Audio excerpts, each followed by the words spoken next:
Last video में हमने question number 1 का फर्स्ट, सेकंड और थर्ड पार्ट सॉल्व किया था। सेकंड वाले पार्ट में थोड़ी सी मिस्टेक हो गई थी। यहाँ पर ए की जगह पर मैंने 5 पुट कर दिया था, जबकि ए की वैल्यू 7 दी हुई है। तो ए की जगह पर जब आप यहाँ पर 7 पुट करोगे तो यहाँ पर आएगा 42, और 42 को जब आप 2 से कैंसिल आउट करोगे 21 आएगा, और जब 13 का इससे मल्टीप्लाई करोगे तो 273 आएगा। ओके, ये करेक्शन आप थोड़ा सा कर लेना। अब हम आगे के पार्ट्स देखते हैं। फोर्थ, फिफ्थ, सिक्स्थ और सेवेंथ पार्ट हम यहां पर समझेंगे। सबसे पहले फोर्थ वाला पार्ट समझते हैं। फोर्थ वाले में आपको थर्ड टर्म दी है 15, A3 की वैल्यू दी है 15, और सम ऑफ 10 टर्म्स 125 दिया है। इन दोनों को यूज करके आपको D की वैल्यू फाइंड आउट करनी है और 10th टर्म फाइंड आउट करनी है। तो यदि आपको एपी की कोई सी भी टर्म फाइंड आउट करनी है तो उसके लिए आपको ए मतलब फर्स्ट टर्म और कॉमन डिफरेंस पता होना चाहिए। कॉमन डिफरेंस भी निकालना पड़ेगा और ए की वैल्यू भी निकालनी पड़ेगी, इन दोनों को यूज करके। तो देखो, A13 को मैं क्या लिख सकता हूं, a plus 2d equals to 15। This is our first equation. And sum of 10 terms 125 दिया हुआ है, तो सम का फॉर्मूला क्या होता है, n/2 ब्रैकेट में 2a plus n-1 into D. 10 terms का सम निकालेंगे, मतलब n की जगह पर 10 आ जाएगा। S10 is equals to 10/2 bracket में 2a प्लस 10-1 9 इंटू डी।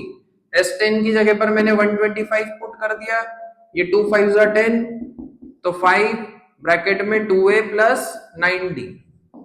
5 को डिवाइड में भेज देते हैं तो 2a plus 9d equals to 25। This is our second equation. First equation और सेकंड इक्वेशन को हम सॉल्व कर लेते हैं, या तो एलिमिनेशन लगा दो या सब्स्टिट्यूशन लगा दो। मैं सब्स्टिट्यूशन से कर रहा हूं। पहली वाली इक्वेशन से मैंने ए की वैल्यू निकाली, a इज इक्वल्स टू कितना आ जाएगा, 15 माइनस 2d। ये जो a की वैल्यू आई है इसको हम सेकंड इक्वेशन में पुट कर देते हैं। Put a in equation 2। Second equation क्या है, 2a plus 9d equals to 25। a की जगह पर a की वैल्यू पुट कर दी, plus 9d equals to 25। 30 minus 4d plus 9d equals to 25। 30 plus 5d equals to 25। तो 5d इक्वल्स टू -5, तो डिफरेंस आ गया -1 का। ये जो d की वैल्यू आई है, ये आप चाहो तो फर्स्ट इक्वेशन में पुट कर सकते हो, चाहो तो सेकंड में पुट कर सकते हो, या वहां पुट कर सकते हो, तो a की वैल्यू आ जाएगी।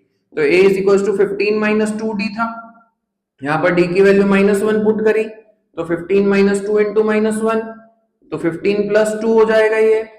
तो a की वैल्यू आ जाएगी 17। आपके पास में a की वैल्यू आ चुकी है और कॉमन डिफरेंस आ चुका है। अब आपको क्या फाइंड आउट करना है, एक तो फाइंड करना था आपको d की वैल्यू, डिफरेंस आ गया -1 का, और आपको एक 10th टर्म निकालनी थी। 10th टर्म को हम क्या लिख सकते हैं, a प्लस 9d। a और d की वैल्यू पुट कर देते हैं यहाँ पर, 17 प्लस 9 इंटू -1, 17 माइनस 9, तो 10th टर्म आएगी 8। ओके, अब इसके बाद में अगला वाला पार्ट समझते हैं। अगले वाले में आपको d की वैल्यू 5 दी है और 9 टर्म्स का सम दिया हुआ है। d की वैल्यू आपको 5 दी है और सम ऑफ 9 टर्म्स दिया है आपको 75, और आपको a की वैल्यू फाइंड आउट करनी है और a9 की वैल्यू फाइंड आउट करनी है। ठीक है, तो सम ऑफ 9 टर्म्स 75 दिया और डिफरेंस दिया, सम का फॉर्मूला लगाते हैं, n/2 ब्रैकेट में 2a plus n-1 into D. सम का ही फॉर्मूला क्यों लगाया, क्योंकि सम दिया हुआ है 75। कितनी टर्म्स का सम दिया हुआ है, 9 टर्म्स का, मतलब n की जगह पर हम 9 ले लेंगे। 9 टर्म्स का सम मतलब n की वैल्यू हो जाएगी 9, और सम की जगह पर हम पुट कर देंगे 75, तो एक इक्वेशन बन जाएगी। और d की जगह पर हम पुट कर देंगे 5, सॉल्व करने पर a की वैल्यू आ जाएगी। तो सम की जगह पर पुट कर दिया 75 इज इक्वल्स टू n की जगह पर 9 अपॉन में 2 ब्रैकेट में 2a plus 9 minus 1 8 into difference है 5 का। ठीक है, 75 इज इक्वल्स टू 9/2 ब्रैकेट में 2a प्लस 40। 2 डिवाइड में सामने भेजा, मल्टीप्लीकेशन में चला जाएगा। 75 इंटू 2 और इक्वल्स टू में क्या आ जाएगा, 9 2 जा 18a प्लस 9 4 जा 360, 36 तो 360 बन गया। ये 150 हो गया, 150 is equals to 18a plus 360, 360 को उधर भेजा माइनस में चला जाएगा, इज इक्वल्स टू 18a। 360 में से 150 को माइनस करते हैं, 0 1 2 माइनस का 210 इज इक्वल्स टू 18a। 18 को डिवाइड में भेजा तो माइनस 210 अपॉन 18, ठीक है। 3 से कट करते हैं, 3 6 जा 18, 3 7 जा 21 0, फिर 2 से कट किया, 2 3 जा 6 35, तो a की वैल्यू कितनी आ जाएगी, -35/3। अब आपको 9 टर्म्स का सम निकालना है, तो नाइन्थ टर्म आपको फाइंड करनी है। नाइन्थ टर्म क्या होगी, a + 8d। यहां पर सारी वैल्यूज पुट कर देते हैं, a की जगह पर आ जाएगा -35/3 प्लस 8 इंटू डिफरेंस कितने का था, 5 का था, तो -35/3 प्लस 40, एलसीएम लिया, 3 आया एलसीएम, -35 प्लस 120, तो यह आएगा 85/3, मतलब कि जो 9th टर्म होगी वो होगी 85/3। इसके बाद में अगला वाला पार्ट समझते हैं। अगले वाले में आपको a की वैल्यू 2 दी है, a की वैल्यू 2 दी है, डिफरेंस 8 का दिया हुआ है, और n टर्म्स का सम 90 दिया है। आपको n की और an फाइंड करना है, nth टर्म भी निकालनी है। तो देखो सम का फॉर्मूला होता है n/2 ब्रैकेट में 2a plus n-1 into d। इस फॉर्मूले में मैंने सारी वैल्यूज पुट कर दी।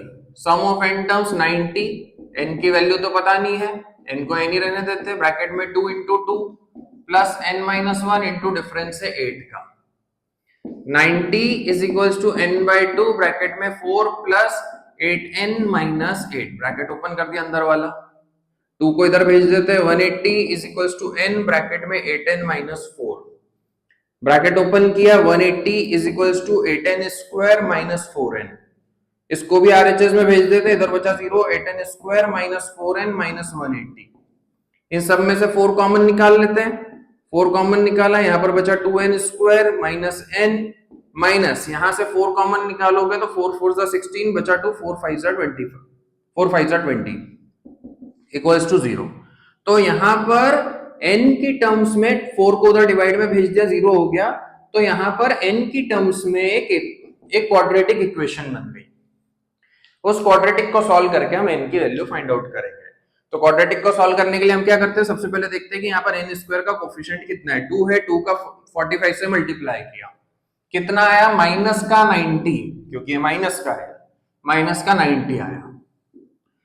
90 के दो फैक्टर्स, ऐसे दो नंबर्स जिनका मल्टीप्लिकेशन करने पर -90 आ जाए और उन दोनों को प्लस या माइनस करने पर मिडिल टर्म का कोफिशिएंट बन जाए, मतलब -1 बन जाए।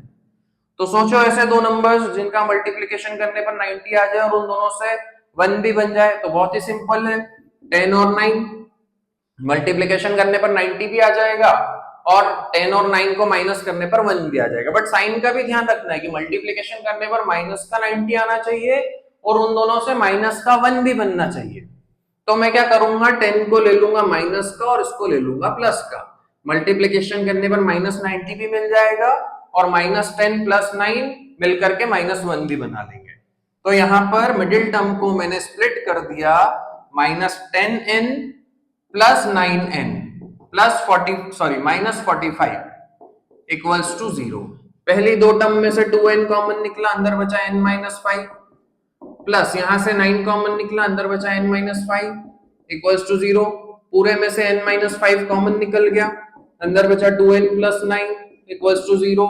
यहां से n की वैल्यू 5 आएगी और यहां से n की वैल्यू आएगी -9/2। बट n की वैल्यू कभी भी नेगेटिव या फ्रैक्शन में नहीं हो सकती है, इसीलिए हम n की ये वाली वैल्यू को हटा देंगे, तो n की वैल्यू कितनी हो जाएगी, 5 हो जाएगी। ओके उसके बाद में आपको इस क्वेश्चन में an की वैल्यू भी निकालनी है, an की वैल्यू भी निकालनी है। an is equals to a plus n minus one into D. n की वैल्यू 5 आ चुकी है तो n की जगह पर 5 पुट कर देंगे। an is equals to a की वैल्यू कितनी थी, 2 थी, 2 प्लस 5 माइनस 1 4 इंटू डिफरेंस कितने का है, 8 का है। 8 4 जा 32, 32 प्लस 2 34, मतलब कि an की वैल्यू आ जाएगी 34। ओके, हाँ, फिर हम अगला पार्ट देखते हैं।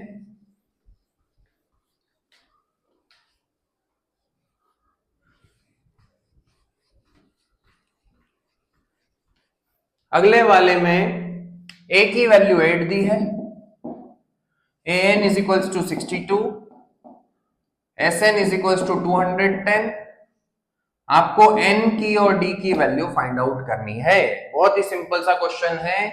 जब आपको n टर्म्स का सम दिया हुआ है और nth टर्म भी दी हुई है, तो मतलब ये जो nth टर्म है ये लास्ट टर्म कहलाएगी। ओके, तो हम यहां पर सम का ये वाला फॉर्मूला भी अप्लाई कर सकते हैं, n/2 ब्रैकेट में a प्लस an। इस an को हम लास्ट टर्म भी बोलते हैं। यहां पर लास्ट टर्म का मतलब आप समझना कि यदि मैं 12 टर्म्स के सम की बात कर रहा हूं तो जो लास्ट टर्म है वो क्या कहलाएगी, a12। जो 12th टर्म है वो लास्ट टर्म कहलाएगी। यदि मैं 20 टर्म्स के सम की बात कर रहा हूं तो a20 जो होगा वो लास्ट टर्म कहलाएगी। ओके, ये चीज ध्यान रखना। तो सम की जगह पर आ जाएगा 210 इज इक्वल्स टू n नहीं दिया हुआ है, n/2 ब्रैकेट में फर्स्ट टर्म हो गई 8 प्लस n की जगह पर आ जाएगा 62। 210 is equals to n/2 into 70, ये हो गया 35। n की वैल्यू आ जाएगी 210/35। 35 की टेबल में 5 टाइम्स में 210 आता है तो n की वैल्यू कितनी हो गई, 5 हो गई, है ना। सॉरी, कुछ गड़बड़ी कर दी। 35 के टेबल में 5 टाइम्स में नहीं आता, काट लेते हैं इसको। 7 5 जा 35, 7 3 जा 21 0, 5 6 जा 30। 35 के टेबल में 6 टाइम्स में आता है तो n की वैल्यू हो गई 6। ठीक है, n की वैल्यू आ गई। अब आपको डिफरेंस निकालना है तो यहां पर an की वैल्यू 62 दी हुई है। ठीक है, मैंने nth टर्म का फॉर्मूला लगाया, an is equals to a plus n minus one into D. an की जगह पर 62 इज इक्वल्स टू a की वैल्यू कितनी दी हुई है, 8 प्लस n की वैल्यू कितनी आई थी, 6, 6 माइनस 1 5 इंटू डी। ठीक है, इसको सॉल्व कर लेते हैं। 8 को उधर भेजा तो 8 को उधर भेजेंगे तो कितना आएगा, 54 is equals to 5 into D. ठीक है, हाँ, 54 is equals to 5 into D, तो डिफरेंस कितने का आ जाएगा, 54/5 का। ओके, इसके बाद में हो गए सारे पार्ट। ठीक है, अगला क्वेश्चन करेंगे।